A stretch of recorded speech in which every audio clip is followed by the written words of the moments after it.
폐지를 줍는 평범한 할머니 김순옥, 72살. 동네 사람들 눈에는 그저 불쌍하지만 착한 할머니일 뿐이었습니다. 하지만 어느 날 사랑하는 손녀 지우가 흔적도 없이 사라져버렸습니다. 경찰도 아무도 도와주지 않는 절망적인 상황에서 할머니는 깨달았습니다. 30년 전 잠들어 있던 특수요원 매화를 다시 깨워야 할 때라는 것을. 새벽 5시 반. 서울 외곽 변두리 골목길에는 아직 어둠이 깔려 있었습니다. 가로등 불빛 사이로 구부정한 허리의 할머니 한 분이 천천히 걸어가고 있었어요. 김순옥, 72살. 손에는 낡은 리어카를 끌고 어깨에는 커다란 마대 자루를 메고 있었습니다. 어휴, 요즘엔 폐지도 예전 같지 않네. 순옥은 혼잣말을 중얼거리며 골목 곳곳에 버려진 골판지와 신문지를 주워 담았습니다. 벌써 3년째 이어온 일상이었어요. 남편이 세상을 떠난 후 손녀 지우와 단둘이 살아가기 위해 시작한 일이었습니다. 골목 끝 작은 슈퍼마켓 앞을 지나칠 때 안에서 목소리가 들려왔어요. 사장님, 임대료 올리시면 안 되겠어요. 장사가 안 되는데 어떡해. 나도 어쩔 수 없어요. 건물주가 올리라고 하는데. 싫으면 나가시던가. 순옥은 고개를 저었습니다. 요즘 동네 곳곳에서 들려오는 소리였어요. 임대료는 계속 오르고 장사는 안 되고 젊은 사람들은 다들 떠나가고 남은 건 늙은이들 뿐이었습니다. 할머니, 안녕하세요. 뒤에서 밝은 목소리가 들려왔어요. 중학교 1학년인 손녀 지우였습니다. 교복을 입고 가방을 맨 모습이 앙증맞았어요. 어머, 지우야. 벌써 학교 갈 시간이구나. 할머니, 오늘도 폐지 주우러 나가세요? 그래야지. 할미가 안 하면 우리 밥값은 누가 벌어? 지우는 잠깐 머뭇거리더니 순옥의 팔을 살짝 잡았습니다. 할머니, 제가 아르바이트해서 돈 벌게요. 폐지 줍는 거 힘드시잖아요. 에이, 공부나 열심히 해. 중학생이 무슨 아르바이트야. 순옥은 지우의 머리를 쓰다듬으며 웃었습니다. 하지만 마음 한편으로는 미안함이 밀려왔어요. 또래 아이들처럼 예쁜 옷도 사주지 못하고 학원도 보내주지 못하는 현실이 늘 가슴 아팠습니다. 그럼 할머니 다녀올게요. 오늘 도시락도 고마워요. 지우는 순옥이 새벽에 정성스럽게 싸준 도시락을 들고 학교로 향했습니다. 순옥은 손녀의 뒷모습을 바라보며 한숨을 쉬었어요. 오전 10시경 순옥은 동네 재활용품 수거업체에 모아온 폐지를 팔고 있었습니다. 무게를 재는 사장은 시큰둥한 표정으로 말했어요. 할머니, 요즘 폐지값이 많이 떨어졌어요. 오늘 것도 10,000원밖에 안 돼. 10,000원이요? 이렇게 많이 가져왔는데? 경기가 안 좋아서 그래요. 다들 어려워하고 있어요. 순옥은 10,000원짜리 지폐를 받아들며 씁쓸한 표정을 지었습니다. 하루 종일 고생해서 10,000원. 지우 학용품 하나 사주기도 빠듯한 돈이었어요. 집으로 돌아가는 길, 동네 아줌마들이 모여 이야기하는 소리가 들려왔습니다. 김할머니 참 대단하시네. 저 나이에 매일 폐지 주우러 다니시고. 그러게 말이야. 손녀 뒷바라지 하려고 얼마나 고생하시는지. 근데 요즘 젊은 애들은 그런 거 모르잖아. 할머니 고생하는 것도 당연하게 생각하고. 순옥은 발걸음을 재촉했습니다. 동정어린 시선들이 부담스러웠어요. 불쌍한 할머니로 보이는 것도 착한 할머니라고 불리는 것도 익숙하지 않았습니다. 오후 4시 지우가 학교에서 돌아왔습니다. 하지만 예전과는 뭔가 달랐어요. 스마트폰을 계속 들여다보며 문자를 주고받고 있었습니다. 지우야, 숙제는 했니? 네, 나중에 할게요. 밥 먹자. 할머니가 미역국 끓여놨어. 저 배 안 고파요. 친구들이랑 나가서 먹을 거예요. 지우는 스마트폰에서 눈을 떼지 않은 채 대답했습니다. 순옥은 서운한 마음이 들었지만 내색하지 않았어요. 그럼 늦지 말고 들어와라. 네, 할머니. 지우는 현관문을 쾅 닫고 나갔습니다. 순옥은 혼자 남은 거실에서 텔레비전을 켰어요. 뉴스에서는 청소년 문제에 대한 이야기가 나오고 있었습니다. 요즘 청소년들의 스마트폰 중독이 심각한 사회 문제로 대두되고 있습니다. 전문가들은 가정에서의 관심과 대화가 중요하다고 조언하고 있는데 순옥은 리모컨으로 채널을 돌렸습니다. 어느 채널을 봐도 좋은 소식은 없었어요. 경제는 어렵고 청년 실업률은 높고 노인 빈곤율도 계속 늘어나고 있다는 이야기뿐이었습니다. 저녁 8시가 되어도 지우는 돌아오지 않았습니다. 순옥은 휴대폰으로 전화를 걸었지만 받지 않았어요. 이젠 세상도 애들도 왜 이렇게 빠른지 모르겠어. 순옥은 혼자 중얼거리며 늦은 저녁을 혼자 먹었습니다. 지우를 위해 정성스럽게 끓인 미역국이 식어가고 있었어요. 밤 10시가 넘어서야 지우가 돌아왔습니다. 화장을 진하게 한 모습이 평소와 달랐어요. 어디 갔다 왔니? 친구들이랑 있었어요. 밥은 먹었고? 네, 먹었어요. 지우는 퉁명스럽게 대답하며 자기 방으로 들어갔습니다. 순옥은 손녀의 변화가 걱정되었지만 어떻게 해야 할지 몰랐어요. 세대 차이라는 것이 이렇게 큰 벽처럼 느껴진 적은 처음이었습니다. 그날 밤 순옥은 잠자리에 누워서도 잠이 오지 않았습니다. 지우의 차가운 태도와 동네 사람들의 동정어린 시선, 그리고 하루 종일 고생해도 10,000원밖에 벌지 못하는 현실이 무겁게 다가왔어요. 창밖으로는 여전히 고요한 골목길이 보였습니다. 가로등 불빛 아래로 고양이 한 마리가 지나가고 있었어요.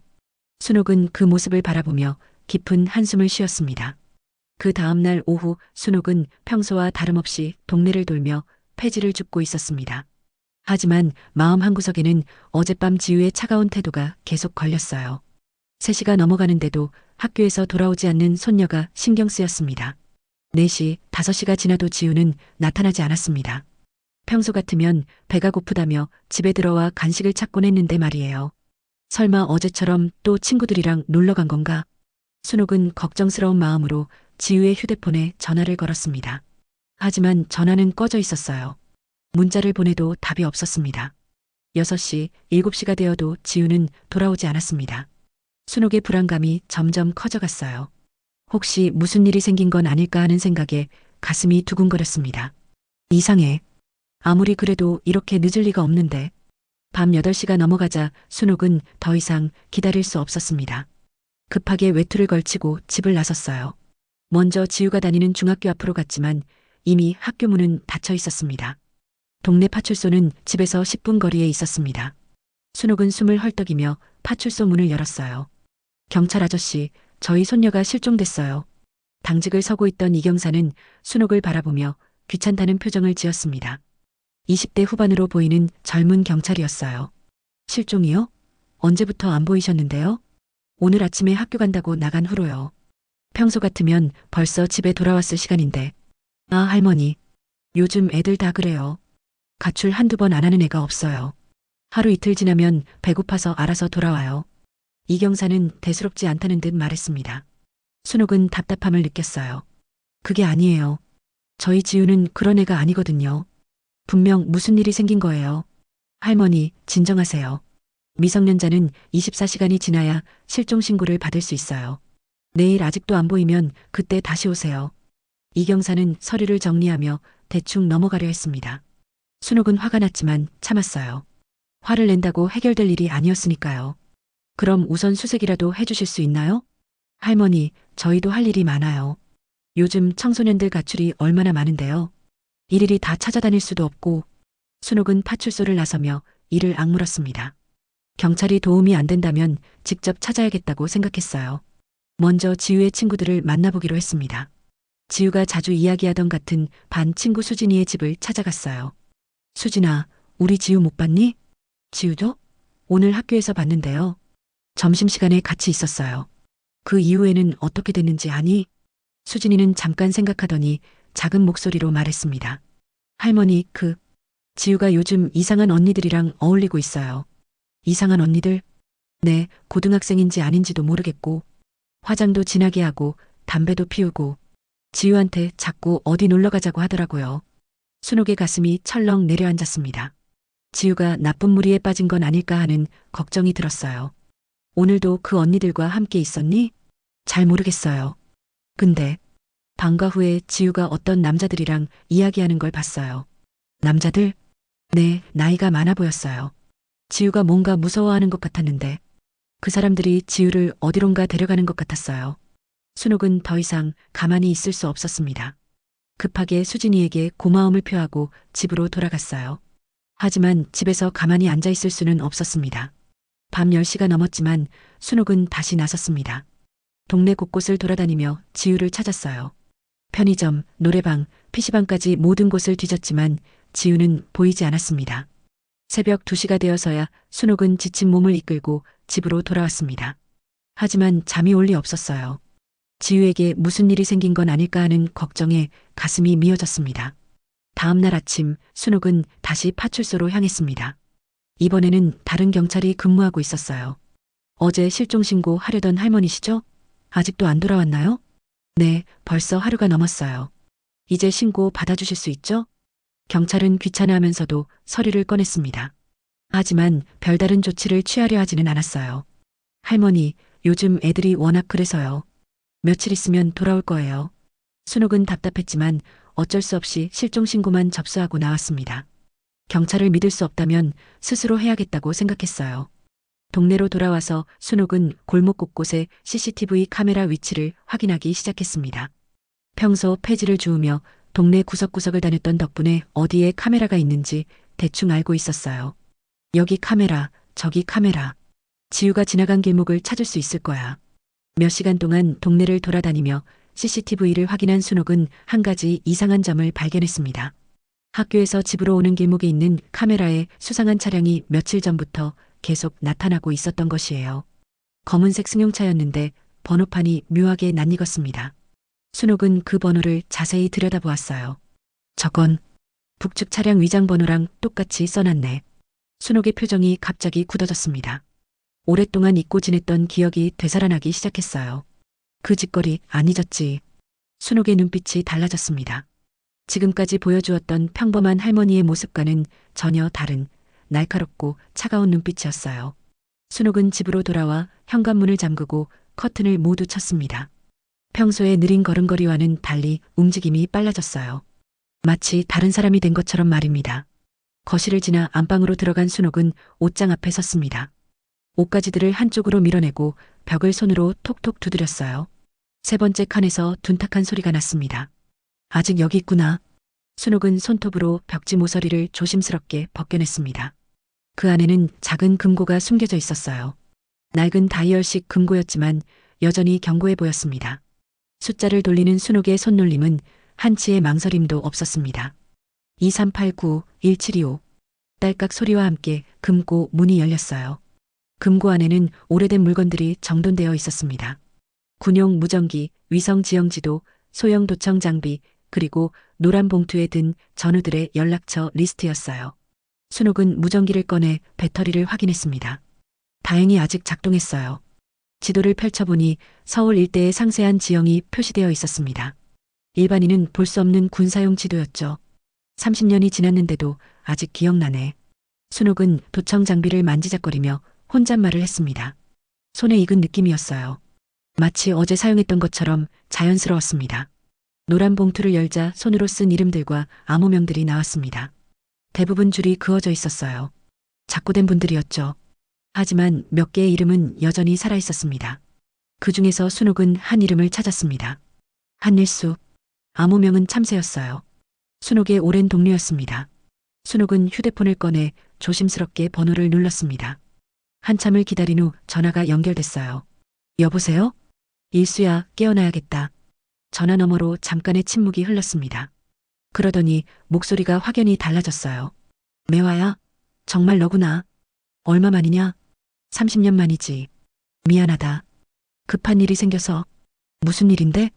순옥은 지우의 실종과 수상한 차량에 대해 간략하게 설명했습니다.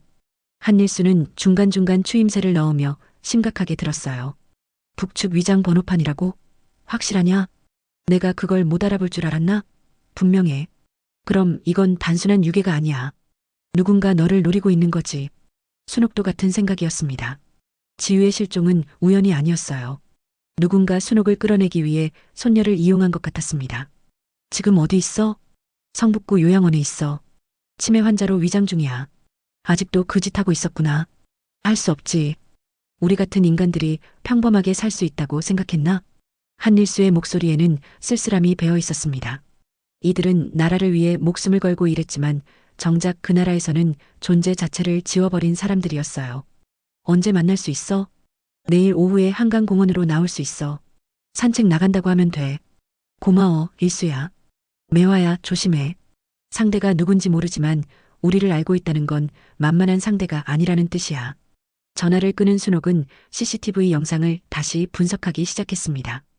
수상한 차량의 동선을 따라가며 패턴을 찾으려 했어요. 차량은 주로 학교 근처와 지우가 자주 다니는 곳 주변에 나타났습니다. 며칠 동안 지우의 행동 패턴을 파악한 것 같았어요. 치밀하고 계획적인 범행이었습니다.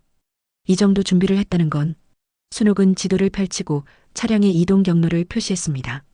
빨간 펜으로 점들을 이으니 하나의 패턴이 보였어요. 중심점은 강북구 쪽이었습니다. 저쪽에 본거지가 있을 거야. 밤이 깊어갔지만 순옥은 잠들 수 없었습니다. 지우가 어디서 무슨 일을 당하고 있을지 생각하니 가슴이 타들어갔어요. 새벽 4시 순옥은 다시 장비들을 확인했습니다. 무전기는 완전 충전해두고 도청 장비도 점검했어요. 오래된 장비들이지만 여전히 쓸만했습니다. 지도를 보며 순옥은 작전을 세웠습니다. 먼저 일수와 만나 정보를 공유하고 함께 수상한 차량의 본거지를 찾아내는 것이었어요. 지우야, 조금만 기다려. 할미가 반드시 찾아낼게. 순옥의 눈에는 더 이상 평범한 할머니의 모습이 없었습니다. 30년 전 북한 깊숙이 침투해 임무를 수행했던 특수요원의 모습이 되살아나고 있었어요. 아침이 되자 순옥은 평소처럼 폐지를 주우러 나갔습니다. 하지만 이번에는 단순히 폐지만 줍는 게 아니었어요. 동네 곳곳에 CCTV와 수상한 차량의 흔적을 더 자세히 조사했습니다. 점심시간 순옥은 지우가 다니는 중학교 앞으로 갔습니다. 학생들이 하교하는 시간에 맞춰 교문 앞에서 기다렸어요. 수진아. 지우의 친구 수진이가 나오는 것을 본 순옥이 불렀습니다. 할머니, 지우 찾았어요? 아니야. 수진아, 혹시 지우가 어떤 남자들과 이야기하는 걸 본 게 정확히 언제였니?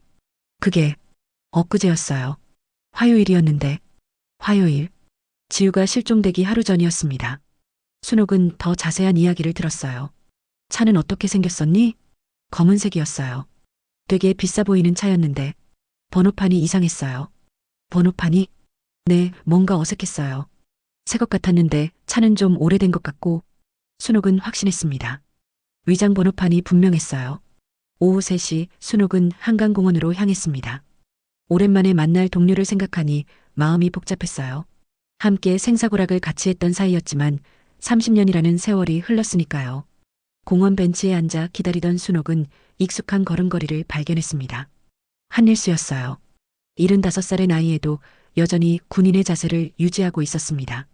매화야. 일수야, 고생 많았어. 두 사람은 간단한 인사를 나눈 후 본격적인 이야기를 시작했습니다. 잠들어 있던 과거가 다시 깨어나는 순간이었어요. 한강공원 벤치에 앉은 두 사람은 겉보기에는 평범한 노인들이었습니다. 하지만 그들이 나누는 대화는 전혀 평범하지 않았어요. 상황을 정리해보자. 내 손녀를 노린 건 분명하고 북측 위장 번호판을 쓴다는 건 우리를 아는 놈들이라는 뜻이야. 한일수는 작은 수첩을 꺼내며 말했습니다. 30년 동안 수집한 정보들이 빼곡히 적혀 있었어요. 문제는 누가 우리 정체를 알고 있느냐는 거지.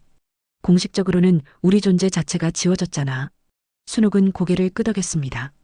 그들은 국가를 위해 일했지만 정작 그 국가에서는 그들의 존재를 부인했어요. 너무 위험한 일들을 했기 때문이었습니다. 혹시 과거에 우리가 처리했던 놈들 중에서 살아남은 게 있을까? 가능성은 있어. 특히 90년대 말에 처리했던 조직 중에. 한일수는 수첩을 뒤적이다가 한 페이지에서 멈췄습니다. 이것 봐. 1998년 강북구 일대에서 활동하던 조직. 우리가 해체했다고 생각했는데 그 조직이 북한과 연결고리가 있던 놈들이야. 마약 밀매와 인신매매를 했었지.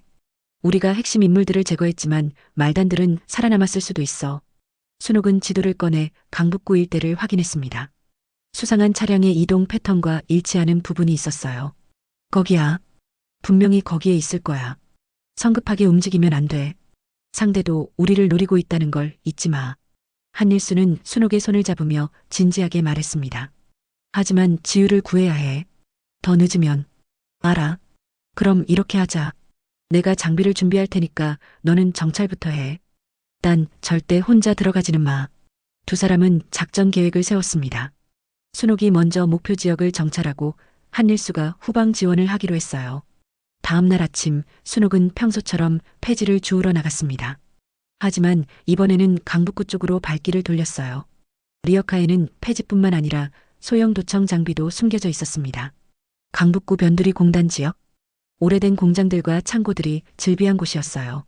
사람의 왕래가 적어 수상한 일을 하기에는 적당한 장소였습니다. 순옥은 낡은 자전거를 타고 천천히 주변을 둘러봤습니다. 평범한 할머니로 보이려고 일부러 구부정하게 허리를 굽히고 느리게 움직였어요. 3시간 동안 돌아본 결과 한 곳이 눈에 띄었습니다. 다른 건물들과 달리 유독 사람의 출입이 잦은 폐창고였어요. 겉으로는 버려진 것처럼 보이지만 실제로는 사용되고 있는 것 같았습니다. 저곳이야. 순옥은 창고 주변을 한 바퀴 돌았습니다. 뒷문이 있고 CCTV 카메라도 몇 대 설치되어 있었어요. 일반적인 폐창고라면 있을 필요가 없는 장비들이었습니다. 오후 2시경 순옥은 창고 근처 골목에 자전거를 세우고 도청 장비를 설치했습니다. 폐지 더미 사이에 숨겨놓으니 전혀 눈에 띄지 않았어요. 잠깐 후 창고 안에서 목소리들이 들려오기 시작했습니다. 애 상태는 어때? 아직 말 안 들어. 겁만 잔뜩 먹고 있어. 할망구는 나타났나? 아직이야. 하지만 분명히 올 거야. 손녀 목숨이 걸린 일인데. 순옥의 가슴이 뛰었습니다. 지우가 살아있다는 확신을 얻었어요. 하지만 동시에 분노가 치밀어 올랐습니다. 그 할망구가 뭐가 대단하다고 이런 짓까지 하는 거야? 야, 너는 몰라서 그래. 그 할망구 김순옥이 누군지 알아? 그냥 폐지 줍는 할머니 아니야? 바보야. 그 여자는 90년대에 우리 조직을 박살낸 여우야. 우리 형님들 다 죽인 게 그 여자라고. 순옥은 숨을 죽이며 들었습니다. 역시 과거의 일과 연관이 있었어요. 그럼 복수하려는 거야? 복수도 복수지만 그 여자가 가진 정보가 필요해. 당시 우리 조직의 비밀 계좌 위치를 알고 있을 거야. 돈이 얼마나 있는데? 억 단위야, 억 단위. 그 돈만 찾으면 우리 다시 일어설 수 있어. 순옥은 상황을 파악했습니다. 단순한 복수가 아니라 돈이 목적이었어요. 하지만 그들이 말하는 비밀 계좌 같은 건 순옥도 모르는 일이었습니다. 갑자기 창고 문이 열리며 남자 하나가 나왔습니다. 순옥은 재빨리 폐지를 줍는 척했어요. 할머니, 여기서 뭐 하세요? 오영민이었습니다. 30대 중반으로 보이는 건장한 남자였어요. 어머, 젊은이. 폐지 좀 줍고 있어요. 여기 버려진 게 많네요. 순옥은 일부러 떨리는 목소리로 대답했습니다. 평범한 할머니 연기를 했어요. 여긴 위험해요. 빨리 가세요. 아유, 고마워요. 그럼 이거 다 주웠으니까 가볼게요. 순옥은 자전거에 폐지를 실으며 천천히 그 자리를 떠났습니다. 하지만 오영민의 시선이 계속 따라오는 게 느껴졌어요. 뭔가 이상한데. 오영민은 순옥의 뒷모습을 바라보며 중얼거렸습니다. 평범한 할머니 같지만 어딘가 어색한 느낌이 들었어요. 순옥은 골목을 벗어난 후 급하게 한일수에게 전화를 걸었습니다. 일수야, 확인했어. 지우가 거기 있어. 다쳤나? 아직은 괜찮은 것 같아. 하지만 서둘러야 해. 알았어. 내일 밤에 움직이자. 장비는 내가 준비할게. 전화를 끊은 순옥은 안심이 되면서도 걱정이 됐습니다. 지우가 살아있다는 건 다행이었지만 상대방도 만만치 않았어요. 그날 밤 오영민은 부하들을 불러 모았습니다. 오늘 할머니 한 명이 우리 주변을 기웃거렸어. 할머니요? 그냥 폐지 줍는 할머니 아니에요? 그렇게 보이긴 했는데 뭔가 이상했어. 너무 자연스러웠다고 해야 하나? 형님, 너무 예민한 거 아니에요? 아니야. 내 직감은 틀린 적이 없어. 내일부터 주변 경계를 강화해. 특히 늙은 여자들 조심하라고. 오영민의 지시로 창고 주변 경비가 3배로 늘어났습니다. 순옥과 한일수의 계획에 변수가 생긴 것이었어요.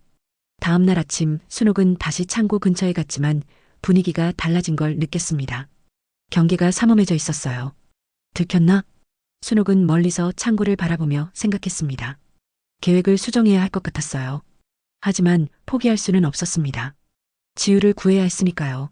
그 순간 창고 2층 작은 창문에서 희미한 그림자가 보였습니다. 지우인 것 같았어요. 순옥의 가슴이 뛰었습니다. 지우야, 조금만 더 기다려. 할미가 반드시 구해줄게. 순옥은 주먹을 꽉 쥐며 다짐했습니다. 상대가 누구든 얼마나 위험하든 상관없었어요. 손녀를 구하기 위해서라면 무엇이든 할 각오가 되어 있었습니다. 그날 밤 11시 순옥은 검은 옷을 입고 창고 뒤편으로 접근했습니다. 한일수와 함께 세운 계획대로 지우를 구출하려던 참이었어요. 30년 만에 다시 야간 작전에 나선 것이었습니다. 창고 뒷문에 접근한 순옥은 옛날 솜씨로 자물쇠를 조작했습니다. 30초 만에 문이 열렸어요. 하지만 문을 밀려는 순간이었습니다. 거기 누구야? 뒤에서 큰 소리가 들려왔습니다. 오영민이 부하 3명과 함께 나타난 것이었어요. 어머어머, 깜짝이야. 화장실 찾다가. 순옥은 재빨리 늙은 할머니 연기를 시작했습니다. 하지만 오영민은 쉽게 속지 않았어요. 할머니, 어제도 여기 왔었잖아요? 폐지 주우러. 그랬나요? 기억이 안 나네요. 이상하네. 어제는 멀쩡하게 대화했는데 오늘은 치매라고? 잡아. 오영민의 지시에 부하들이 순옥을 붙잡았습니다. 창고 안으로 끌려온 순옥은 2층에서 새어나오는 희미한 빛을 발견했어요. 지우가 있는 곳이었습니다. 할머니, 마지막으로 묻겠어요. 당신 정체가 뭐예요? 그 아이만 놓아주면 조용히 사라지겠습니다. 순옥이 갑자기 말투를 바꿨습니다. 더 이상 연기할 필요가 없다고 판단했어요. 순옥의 눈빛이 달라졌습니다. 마치 다른 사람이 된 것 같았어요. 오영민은 뭔가 불안함을 느꼈습니다. 이 할머니에게서 위험한 냄새가 났어요. 이 할머니 신원 조회해봐. 김순옥이라고 했지? 부하가 컴퓨터로 신원 조회를 시작했습니다. 잠깐 후 그의 얼굴이 창백해졌어요. 형님, 이거 보세요. 김순옥. 과거 기록이 이상해요. 화면에는 충격적인 정보가 나타났습니다. 김순옥의 과거 이력에는 군 관련 기록들이 있었고 대부분이 기밀로 분류되어 있었어요. 부하는 불법 데이터베이스에 접속했습니다. 10분 후 더욱 충격적인 사실이 드러났어요. 형님, 이 할머니 90년대의 특수부대 소속이었어요. 김순옥, 암호명 매화. 북한 침투작전 전문가였다고 나와 있어요. 오영민의 얼굴이 창백해졌습니다. 과거 자신들의 조직을 박살낸 그 여우가 바로 이 할머니였던 것이에요. 이 할망구가 그 매화야? 공식적으로는 사망 처리되어 있네. 지금은 유령인 거구나. 오영민은 순옥을 다시 바라봤습니다. 이제 왜 그렇게 침착한지 알 것 같았어요. 매화, 드디어 정체를 드러내는구나. 98년에 우리 조직 박살낸 게 당신이잖아. 모르는 일이에요. 거짓말 마. 우리 형님들 다 죽인 거 잊었다고? 그때 당신이 우리 비밀 계좌 정보도 가져갔을 거야. 3억이 들어있던 계좌 말이야. 순옥은 정말로 모르는 일이었습니다. 당시 작전에서 그런 정보를 입수한 적이 없었어요. 정말 모르는 일입니다. 끝까지 발뺌할 거야? 그럼 손녀부터 해치우고 천천히 물어보지. 오영민이 위협하자 순옥의 표정이 변했습니다. 지우에게 해를 가한다는 말에 참을 수 없었어요. 손녀는 무관한 아이예요. 계좌 정보만 알려주면 손녀는 살려줄게. 없는 정보를 어떻게 줘요? 그럼 어쩔 수 없지. 둘 다 죽어야겠네. 순간 2층에서 지우의 목소리가 들려왔습니다. 할머니, 할머니가 맞죠? 순옥의 가슴이 미어졌습니다. 지우의 목소리에는 공포와 절망이 섞여 있었어요. 시간을 좀 주세요. 기억을 되살려 볼게요. 순옥은 시간을 벌려 했습니다. 한일수가 지원을 올 때까지 버텨야 했어요. 일주일만 주세요. 일주일? 너무 길어. 하루 줄게. 하루로는 부족해요. 그럼 이틀. 더는 안 돼. 오영민은 순옥을 창고 한쪽 작은 방에 가뒀습니다. 지우와는 다른 공간이었지만 같은 건물 아니었어요. 갇힌 방에서 순옥은 상황을 정리했습니다. 정체가 들통난 이상 더 이상 숨길 필요가 없었어요. 하지만 지우의 안전이 최우선이었습니다. 밤이 깊어가면서 순옥은 각오를 다졌습니다. 단순한 구출 작전이 아니라 과거의 원한까지 얽힌 복잡한 상황이 되었어요. 이제 진짜 싸움이 시작되는군. 순옥의 눈에 다시 옛날의 차가운 빛이 돌아왔습니다. 30년간 잠들어 있던 특수요원이 깨어나는 순간이었어요. 더 이상 폐지 줍는 평범한 할머니가 아니었습니다. 오영민은 부하들에게 지시했습니다. 내일부터 경계를 더 강화해. 이 할망구, 우리가 건드릴 사람이 아니었네. 그는 뒤늦게 깨달았습니다.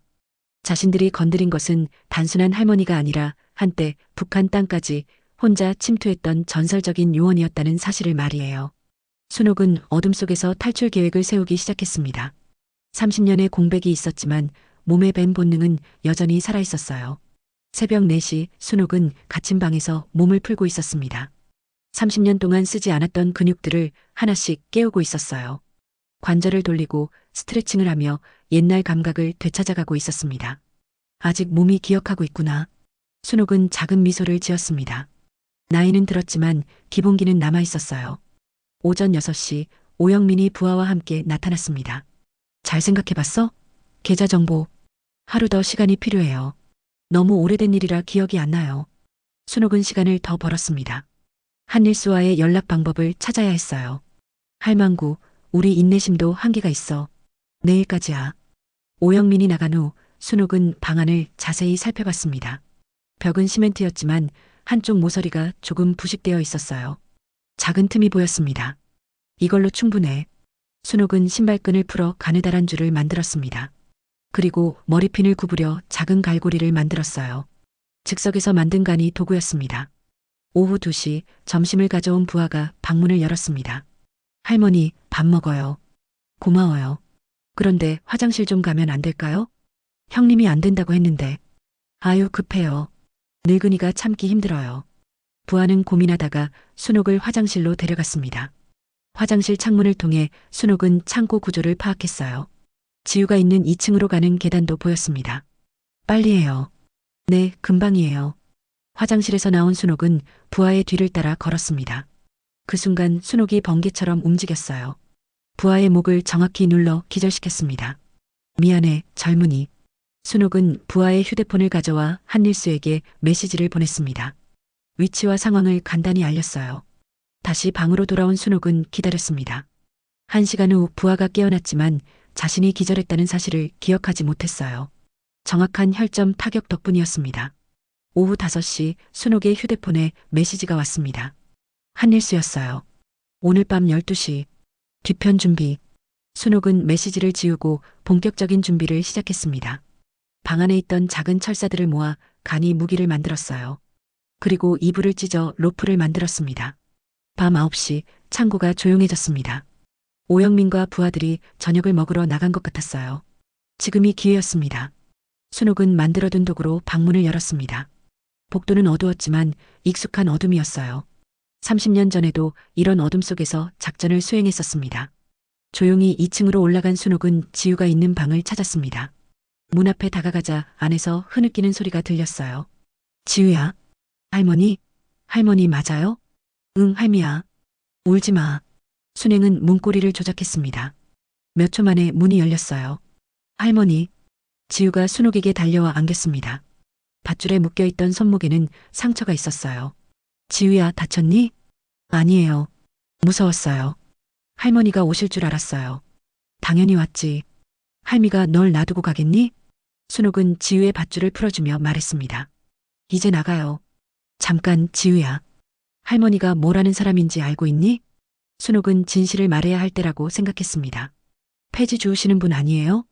그것도 맞지만 할머니는 옛날에 나쁜 사람들과 싸우는 일을 했어. 지금도 그 일로 너에게 위험이 온 거야. 지우는 놀란 눈으로 순옥을 바라봤습니다. 할머니가 경찰이었어요? 비슷한 일이었어. 중요한 건 할미가 널 지킬 거라는 거야. 그 순간 아래층에서 소리가 들렸습니다. 오영민들이 돌아온 것이었어요. 아, 할망구가 없어. 뭐, 어떻게 된 거야? 모르겠어요. 방에 없어요. 2층 확인해봐. 순옥은 재빨리 지우를 창 쪽으로 데려갔습니다. 미리 만들어둔 로프를 창문에 묶었어요. 지우야, 무서워도 참아. 할미 따라 내려가자. 높아요. 괜찮아. 할미가 먼저 내려갈게. 순옥이 먼저 창문으로 내려가기 시작했습니다. 30년의 공백이 있었지만 몸은 기억하고 있었어요. 지우야, 이제 내 차례야. 지우도 무서워하면서 천천히 내려왔습니다. 그 순간 2층 방문이 열렸어요. 여기 있었구나. 오영민이 소리쳤습니다. 하지만 이미 늦었어요. 순옥과 지우는 거의 땅에 도착했습니다. 쏴버려. 오영민의 지시에 부하들이 창문으로 총을 겨눴습니다. 하지만 그 순간이었어요. 매화. 뒤편에서 한일수의 목소리가 들렸습니다. 그가 준비해온 위장 트럭이 창고 뒤편에 대기하고 있었어요. 일수야, 빨리 타. 순옥과 지우는 트럭으로 뛰어갔습니다. 뒤에서 총성이 울렸지만 이미 트럭은 움직이기 시작했어요. 할머니, 저 아저씨는 누구예요? 할머니 친구야. 옛날부터 알던 사이지. 트럭 안에서 한일수가 무전기를 순옥에게 건넸습니다. 아직 끝나지 않았어. 저들이 포기할 리 없어. 알고 있어. 어디로 가지? 안전한 곳으로 일단 피하자. 트럭은 밤거리를 달렸습니다. 하지만 백미러로 보니 오영민의 차량들이 뒤쫓고 있었어요. 따라오고 있어. 예상했어. 이제부터가 진짜야. 순옥은 지우를 안으며 말했습니다.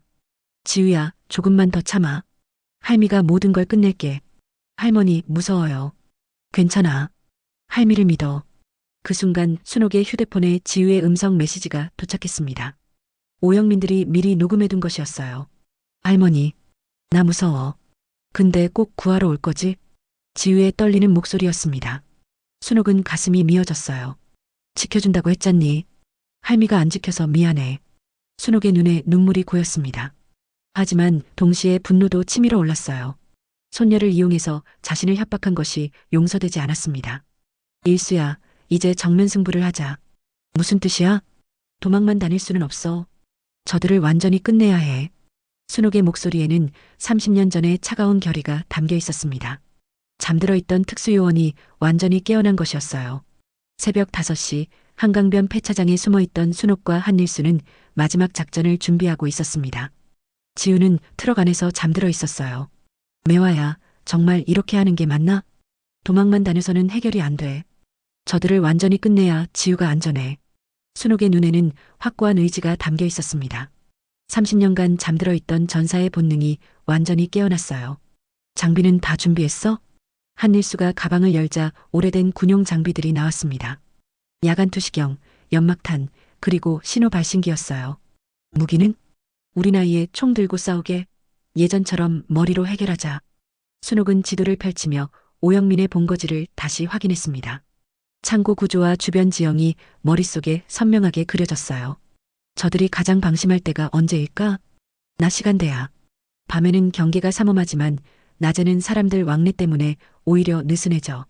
좋아. 그럼 오후 2시에 시작하자. 두 사람은 세부 계획을 점검했습니다. 한일수는 후방 지원을, 순옥은 직접 침투를 맡기로 했어요. 오전 10시 순옥은 지우를 깨웠습니다. 지우야, 일어나야 해. 할머니, 여기가 어디예요? 안전한 곳이야. 지우야, 할머니가 중요한 말을 할게. 순옥은 지우의 손을 잡으며 진지하게 말했습니다.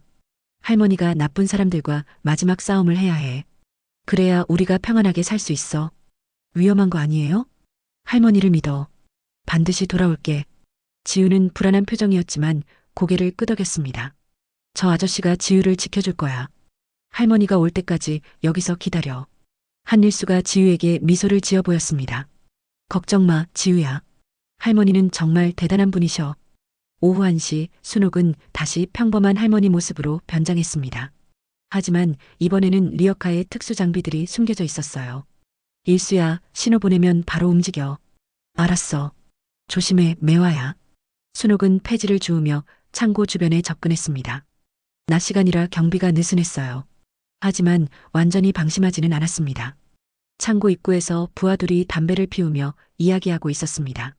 형님이 그 할망구 때문에 완전히 돌아버렸어. 그러게 말이야.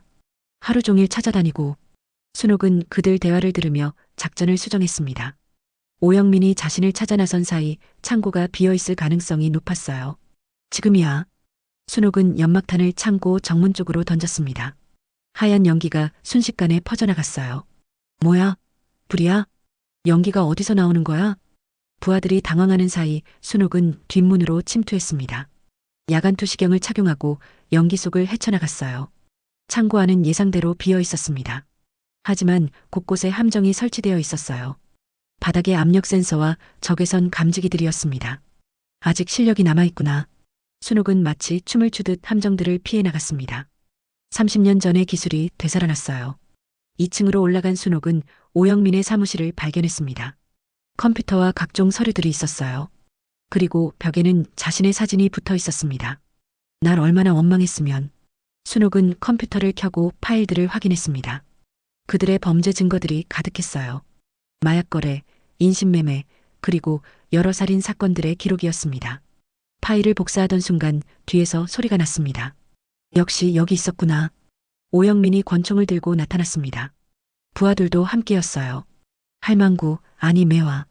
이제 끝이야. 끝이라니? 이제 시작인데. 순옥은 침착하게 돌아섰습니다. 손에는 이미 신호 발신기가 들려 있었어요. 그 버튼 누르지 마. 이미 늦었어. 순옥이 버튼을 눌렀습니다. 그 순간 창고 밖에서 사이렌 소리가 들려왔어요. 경찰이야. 뭐? 어떻게? 오영민은 당황했습니다. 한일수가 미리 신고해둔 것이었어요. 순옥이 수집한 증거 파일들과 함께 말이에요. 항복해, 오영민. 이제 끝났어. 끝났다고? 내가 이렇게 당할 줄 알았나? 오영민이 방아쇠를 당기려는 순간이었습니다. 순옥이 번개처럼 움직였어요. 책상 위에 문진을 집어 던져 오영민의 손목을 정확히 맞췄습니다. 아, 권총이 바닥에 떨어졌습니다. 순옥은 즉시 부하들을 제압했어요. 30년의 공백이 무색할 정도로 완벽한 동작이었습니다. 할망구 너. 김순옥, 암호명 매화. 내가 찾던 그 사람이야. 순옥은 오영민을 바라보며 차가운 목소리로 말했습니다. 98년에 너희 조직을 해체한 이유가 뭔지 알고 있니? 복수하려는 거지? 복수가 아니야. 의무야. 죄 없는 사람들을 해치는 놈들을 그냥 둘 수 없거든. 그 순간 창고 문이 열리며 경찰들이 들어왔습니다. 한일수도 함께였어요. 김순옥 씨, 괜찮으십니까? 네, 괜찮습니다. 이 경사가 현장을 확인하며 놀라워했습니다. 증거들이 너무나 완벽하게 정리되어 있었어요. 이 컴퓨터에 모든 증거가 들어있어요. 마약 거래부터 인신매매까지. 오영민과 부하들이 체포되는 모습을 보며 순옥은 안도했습니다. 드디어 모든 게 끝났어요. 할머니, 지우가 달려와 순옥을 안았습니다. 한일수가 데려온 것이었어요. 지우야, 무서웠지? 할머니가 있어서 무섭지 않았어요. 순옥은 지우를 꼭 안으며 눈물을 흘렸습니다. 30년 만에 마지막 임무를 완수한 것이었어요. 이경사님, 김순옥 씨의 신원에 대해서는 한일수가 이경사에게 조용히 말했습니다. 알겠습니다. 공식 기록에는 시민이 제보한 것으로 처리하겠습니다. 순옥은 고마움을 표했습니다. 여전히 자신의 존재는 비밀로 남겨져야 했어요. 매화야, 이제 정말 끝이야. 응, 이제 평범하게 살 수 있겠어. 창고를 나서는 순옥의 걸음은 가벼웠습니다. 손녀를 구했고 과거의 업보도 정리했어요. 이제 진짜 평범한 할머니로 살 수 있게 된 것이었습니다. 사건이 끝난 지 일주일이 지났습니다. 순옥은 다시 평범한 일상으로 돌아갔어요. 하지만 예전과는 모든 게 달랐습니다. 할머니, 일어나세요. 아침이에요. 지우가 순옥을 깨우며 밝게 웃었습니다. 예전의 차가운 모습은 온데간데 없었어요. 할머니가 자신을 구하기 위해 목숨을 걸었다는 사실을 안 후부터 지우는 완전히 달라졌습니다. 어머, 지우가 할미를 깨우다니. 해가 서쪽에서 뜨나? 할머니, 제가 아침 준비할게요. 계란말이 만들어 드릴게요. 지우는 부엌으로 뛰어가 서툰 솜씨로 계란을 풀기 시작했습니다. 순옥은 그 모습을 보며 흐뭇하게 웃었어요. 지우야, 계란 너무 많이 깨뜨리면 안 돼. 알았어요. 할머니는 그냥 앉아 계세요. 아침을 먹으며 지우가 조심스럽게 물었습니다. 할머니, 정말 옛날에 나쁜 사람들과 싸우는 일을 하셨어요? 그런 적도 있었지. 영화에서 보는 것처럼 멋있었어요? 순옥은 잠깐 생각했습니다. 영화 같지 않았던 현실의 무게를 어떻게 설명해야 할까요? 영화랑은 달랐어. 무섭고 힘든 일이었지. 하지만 누군가는 해야 하는 일이었거든. 그럼 이제는 안 하시는 거죠? 그럼. 이제 할미는 그냥 내 할머니야. 그게 제일 중요한 거란다. 지우는 환하게 웃으며 순옥의 손을 잡았습니다. 할머니, 저 이제 말 잘 들을게요. 그리고 친구들하고 나쁜 짓 안 할게요. 고마워, 지우야. 학교에 간 지우를 배웅한 후 순옥은 다시 폐지를 주우러 나섰습니다. 하지만 이번에는 어깨에 작은 무전기가 매달려 있었어요. 한일수와의 비상 연락망이었습니다. 매화 들려? 들려, 일수야. 오늘도 평안하네. 우리도 이제 정말 은퇴한 것 같아. 그러게. 30년 만에 진짜 자유로워진 기분이야. 순옥은 폐지를 주우며 동네를 돌았습니다. 이제 사람들의 시선이 달라진 걸 느꼈어요. 여전히 폐지 줍는 할머니로 보지만 어딘가 달라 보인다는 시선들이었습니다. 김할머니, 안녕하세요. 슈퍼마켓 사장이 인사했습니다. 어머, 안녕하세요. 요즘 손녀분이 많이 달라졌다던데요? 엄청 착해졌다고 하더라고요. 아이가 철이 들었나 봐요. 부럽네요. 우리 아들은 언제 철들지. 순옥은 미소를 지으며 폐지를 계속 주었습니다. 평범한 대화였지만 마음이 따뜻했어요. 오후에 집으로 돌아오니 지우가 친구 수진이와 함께 공부하고 있었습니다. 할머니, 다녀오셨어요? 어머, 수진이도 왔구나. 간식 줄까? 할머니가 직접 만드신 거예요? 수진이가 신기하다는 표정으로 물었습니다. 응, 할머니 손맛이야. 지우가 자랑스럽게 대답했습니다. 예전 같으면 창피해했을 텐데 이제는 달랐어요. 지우야, 할머니 정말 멋있으시다. 우리를 구해주셨잖아. 수진이가 작은 목소리로 말했습니다. 사건 소식이 학교에도 퍼진 모양이었어요. 맞아요. 우리 할머니가 제일 멋있어요. 지우의 목소리에는 진심 어린 자부심이 담겨 있었습니다. 저녁 시간 가족이 함께 밥을 먹으며 지우가 말했습니다. 할머니, 제가 커서 돈 많이 벌면 할머니 폐지 안 좋으셔도 되게 해드릴게요. 고마워, 지우야. 하지만 할미는 일하는 게 좋아. 왜요? 움직여야 건강하거든. 그리고 사람들도 만나고. 순옥은 정말로 그렇게 생각했습니다. 폐지를 줍는 일이 단순한 생계수단이 아니라 자신만의 일상이 되었어요. 밤이 되어 지우가 잠든 후 순옥은 조용히 거실에 앉아 차를 마셨습니다. 창밖으로는 여전히 고요한 골목길이 보였어요. 한일수에게서 전화가 왔습니다. 매화야, 잠깐 시간 있어? 응, 뭐야? 정부에서 연락이 왔어. 우리에게 포상을 주고 싶다는데. 포상? 이번 사건으로 큰 조직을 해체했으니까. 공식적으로는 할 수 없지만 비공식적으로라도. 순옥은 잠깐 생각했습니다. 필요 없어. 그럴 줄 알았어. 나도 거절했어. 우리가 원하는 건 포상이 아니야. 그냥 평범하게 사는 거지. 맞아. 이제 진짜 끝이야. 전화를 끊은 순옥은 지우의 방문을 살짝 열어봤습니다. 지우가 평화롭게 잠들어 있었어요. 이제 정말 평범한 할머니로 살 수 있겠구나. 며칠 후 지우의 중학교에서 학부모 면담이 있었습니다. 순옥은 깔끔하게 차려입고 학교에 갔어요. 지우 할머니시죠? 지우가 정말 많이 달라졌어요. 담임 선생님이 반갑게 말했습니다. 그래요? 네, 전에는 수업 시간에 딴짓도 하고 친구들과 말썽도 부렸는데 요즘은 정말 모범생이에요. 다행이네요. 특별한 계기가 있었나요? 순옥은 잠깐 고민했습니다. 할머니랑 진솔한 대화를 많이 했어요. 서로를 더 이해하게 됐죠. 역시 가족의 사랑이 최고네요. 집으로 돌아가는 길에 순옥은 지우와 함께 걸었습니다. 할머니, 선생님이 뭐라고 하셨어요? 칭찬 많이 하셨어. 지우가 착해졌다고. 헤헤, 당연하죠. 우리 할머니가 그렇게 멋있으신데. 지우는 순옥의 팔을 꼭 잡으며 걸었습니다. 할머니는 그냥 폐지 줍는 분 아니지? 지우가 갑자기 진지하게 물었습니다. 맞아. 하지만 그것보다 더 중요한 건 할미는 내 할머니라는 거야. 알아요. 할머니가 세상에서 제일 멋있는 할머니예요. 그 순간 순옥의 가슴이 따뜻해졌습니다. 모든 고생이 보상받는 느낌이었어요. 저녁 노을이 골목길을 물들이고 있었습니다.